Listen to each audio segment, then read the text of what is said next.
Kalau kemarin pada waktu pertama launching kan kita menggunakan aplikasi pintar, kemudian setiap orang itu menukarkan dengan satu KTP itu satu lembar, ya.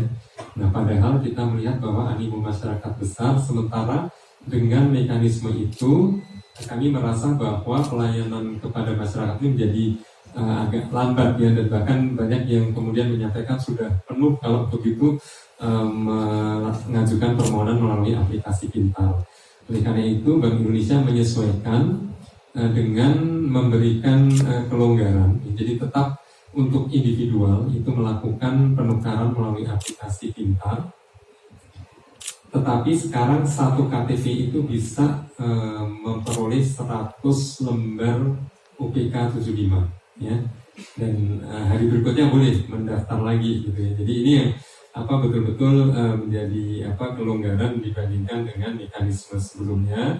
Dan tentunya kami juga mohon nanti bantuan teman-teman media untuk bisa menyampaikan ini kepada masyarakat, karena mungkin masyarakat juga belum terinformasi juga. Sebagian sudah, meskipun kita sudah melakukan beberapa sosialisasi, tapi mungkin belum menjangkau semuanya. Jadi ini bisa mohon bantuan nanti dari teman-teman untuk bisa menyampaikan. Jadi UPK 75 ini masyarakat dapat melakukan pemesanan melalui aplikasi pintar.bi.go.id, dan tadi satu KTP itu bisa menukar sampai dengan 100 lembar. Kalau tadinya kan satu KTP satu lembar, sekarang satu KTP 100 lembar, dan hari berikutnya itu bisa menukarkan kembali.